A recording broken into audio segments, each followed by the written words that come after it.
안녕하세요. 무한 AF 양성과정 스터디 모임에서 퍼실리테이션의 기본 이해의 발제를 맡은 지승천입니다. 제가 발표하는 이 시간은 퍼실리테이션의 기본을 이해하는 시간으로서 퍼실리테이션이 무엇인지 나눠보도록 하겠습니다. 퍼실리테이션은 일을 쉽게 하다 혹은 촉진시키다 라는 의미로서 불어의 퍼실에서 유래되었습니다. 오늘날 효율적인 회의 기법으로 많이 알고 계실 텐데요. 퍼실리테이션은 좀 더 쉽게 문제를 해결하며 의사결정에 좀 더 빨리 도달합니다. 그룹회의나 워크숍에서 주로 사용되고요. 특별히 논의 과정에서 어떠한 입장에 서지 않고 공동의 목적을 이해하여 그것을 달성할 수 있는 계획을 세우는 데 돕는 일을 합니다. 성공적인 회의를 하려면 무엇보다도 회의 목적을 잘 달성하는 것이 중요합니다. 그런 과정에서 참석자의 의견이 존중받으면서 서로가 소통할 수 있고 주어진 시간 안에 최선의 결과를 만드는 것이 중요합니다. 이것이 바로 퍼실리테이션이라고 할 수 있는데요. 우리 회의 문화의 만족도가 떨어지는 이유들이 있습니다. 저도 회의를 참 자주 한다고 전에 소개를 드렸죠. 제가 하는 회의만 보더라도 왜 만족도가 떨어지는지 알 수 있을 것 같은데요. 그 이유를 살펴보자면 첫 번째로 불필요하게 잦은 회의를 함으로써 시간이 낭비되고 있는 것이고요. 두 번째로는 회의 시간에 소통이 잘 안 되는 것입니다. 지위가 높은 사람이 강요하는 의견 혹은 답이 정해져 있는 회의를 할 때도 있고요. 그런 과정에서 당연히 침묵할 수밖에 없겠죠. 그래서 내 머릿속에 좋은 아이디어가 있더라도 자유롭게 꺼낼 수 있는 환경이 아니기 때문에 소통에 문제가 있다는 결과가 있겠습니다. 세 번째는 결론이 없는 회의 혹은 결론이 나더라도 실행으로 이어지지 않는 비효율적인 회의를 하고 있다는 조사 결과가 있습니다. 청문회장처럼 인신공격이 난무하기도 하고요. 또는 한두 사람이 끌고 가는 회의가 되기 때문입니다. 어쩔 때는 교육인지 회의인지 불분명한 회의가 있기도 합니다. 또는 참석자들이 무엇이 문제인지도 모르고 주제와 다른 엉뚱한 것으로 흘러가기 때문에 우리 회의 문화 속에서 회의 만족도가 매우 떨어지고 있습니다. 그렇다면 퍼실리테이션이 필요한 때는 언제인가? 그것은 바로 중대한 결정이 필요할 때, 또한 강하고 다양한 의견이 존재해서 합의가 필요할 때, 참신한 아이디어가 나오지 않아 창의적인 해법을 찾고자 할 때, 정해진 입장이 있지만 다른 자유로운 대안을 찾고 싶을 때, 구성원 전체가 해법에 대하여 주인의식을 가질 필요가 있을 때, 신뢰와 참여를 이끌어낼 중립적인 안내자가 필요할 때, 전문적인 절차를 수행할 전문가가 없을 때, 회의 또는 업무 절차에 산출물이 불명확하거나 미리 정의되지 않았을 때 저희들은 퍼실리테이션이 필요합니다. 그렇다면 퍼실리테이션을 하지 말아야 할 때도 있을까요? 네, 하지 말아야 할 때도 있습니다. 결정이 이미 이루어졌을 때는 퍼실리테이션 할 필요가 없습니다. 또한 의사결정자들이 다른 대안을 찾으려고 하지 않는데 굳이 퍼실리테이션을 할 필요가 없겠죠. 혹은 회의이다 할지라도 정보를 공유하는 회의일 뿐 구성원의 참여를 필요로 하지 않을 때가 있습니다. 또한 그룹의 크기가 아주 작을 때 혹은 진행 방법에 대한 일치된 의견을 가지고 있을 때, 이럴 때는 퍼실리테이션을 하면 안 되겠습니다. 이 퍼실리테이션의 핵심을 내비게이션을 예로 한번 설명해 보도록 하겠습니다. 내비게이션은 목적지를 설정하면 목적지에 잘 도착할 수 있도록 도로 상황에 맞추어서 다양하게 이동 경로를 안내해 주는데요. 퍼실리테이션도 마찬가지로 생각하시면 되겠습니다. 첫 번째는 목적지 설정입니다. 회의를 진행하고자 하는 목적과 결과물을 명확히 하고 회의를 진행해야 한다는 것입니다. 두 번째는 목적지에 잘 도착하려면 절차가 필요합니다. 결과물을 얻기 위해서 필요한 시간과 누가 참석할지를 정해야 되고요. 그리고 가장 중요한 것은 참석자들의 머릿속에 있는 좋은 생각들을 끄집어낼 수 있어야 합니다. 아이디어를 확산하는 것이죠. 표출된 아이디어를 어떻게 정리하고 수렴할 것인지 아이디어를 체계화하는 것도 필요합니다.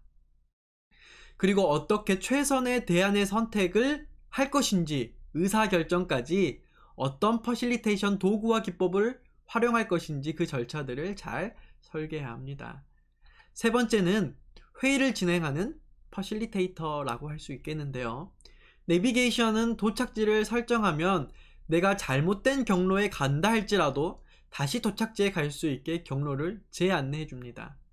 회의를 하다 보면 주제에서 벗어날 수도 있고 다른 이야기를 하는 경우가 있을 수 있습니다. 이럴 때마다 회의에 다시 집중할 수 있도록 가이드 역할을 해줘야 하고요. 회의를 하다 보면 다양한 변수가 있잖아요. 아무리 내가 절차를 잘 설계했다 하더라도 변수에 맞춰서 유연하게 진행하는 스킬이 필요합니다. 그리고 그러한 과정에서 누구의 의견에도 치우치지 않고 중립적인 태도에서 상대방의 의견을 존중하면서 내 의견을 발언할 수 있게 대화를 잘 촉진하고 지원해주는 역할이 바로 퍼실리테이터입니다. 그렇다면 퍼실리테이터란 정확히 무슨 의미일까요? 사전적인 의미로 회의 촉진자라는 의미를 가지고 있어요. 퍼실리테이터는요, 답을 제공하는 컨설턴트가 아닙니다. 또한 지식을 전달하는 전문 강사도 아니에요. 혹은 개인의 성장을 돕는 코디네이터와도 다릅니다. 퍼실리테이터는 그러한 입장들과 유사한 부분들이 있지만 같지 않아요.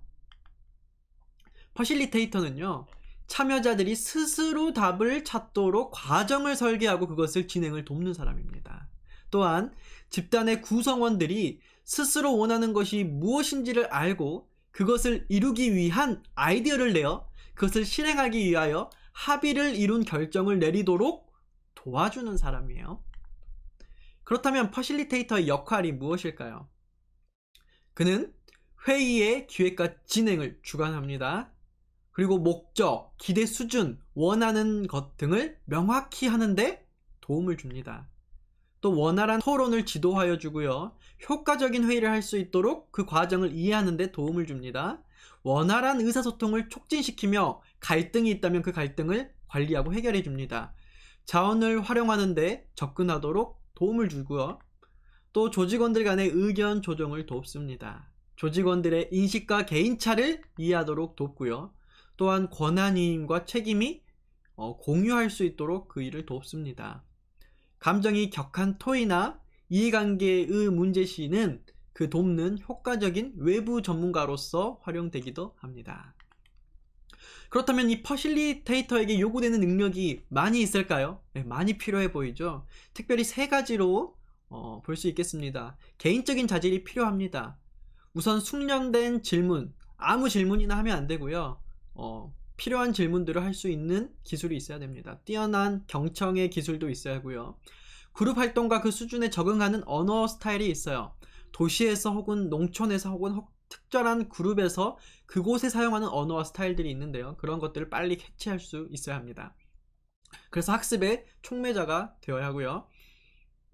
또는 참여와 협력을 유지할 수 있는 능력이 필요합니다. 그래서 그 회의 문화가 긍정적이고 적극적인 환경을 유지할 수 있도록 분위기를 잘 이끌어야 하고요.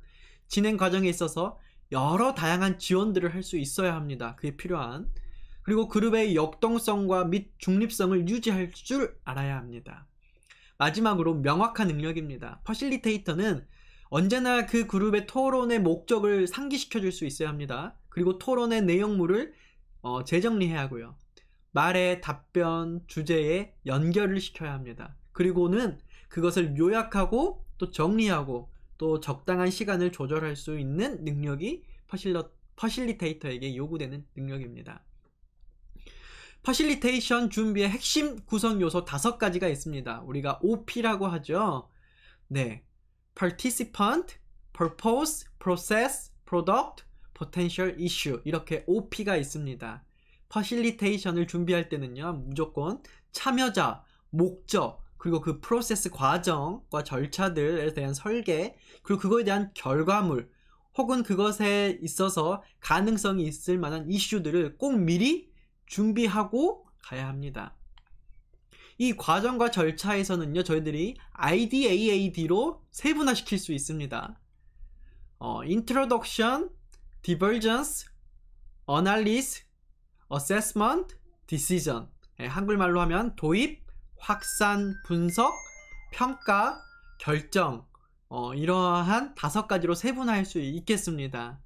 이러한 것들을 저희들이 하나도 빠뜨려서는 안 됩니다. 퍼실리테이션은 꼭 조직 안에서의 회의에서만 사용한다라고 생각하실 필요는 없습니다. 기업뿐만 아니라 지자체에서도 주민 참여 사업으로 많이 진행되다 보니까 주민의 의견을 모으는 과정에서 퍼실리테이션이 활용되고 있습니다. 학교에서도 민주적 학교 운영을 위해서 교사, 학생, 그리고 학부모 이렇게 세 개의 주체가 함께하는 토론회도 많이 진행하고 있는데요. 이때에도 퍼실리테이션을 많이 활용할 수 있습니다. 그래서 퍼실리테이션은 목적에 따라 다양하게 활용할 수 있다라고 생각하시면 될 것 같습니다. 퍼실리테이션은 절차를 잘 설계하는 것이 중요하기 때문에 다양한 도구와 기법을 아는 것이 중요하겠죠. 이어지는 시간에는 퍼실리테이션의 기본기에 대해서 김혜재 선생님께서 발제해 주시겠습니다. 저희 시간은 여기까지 하겠습니다. 감사합니다.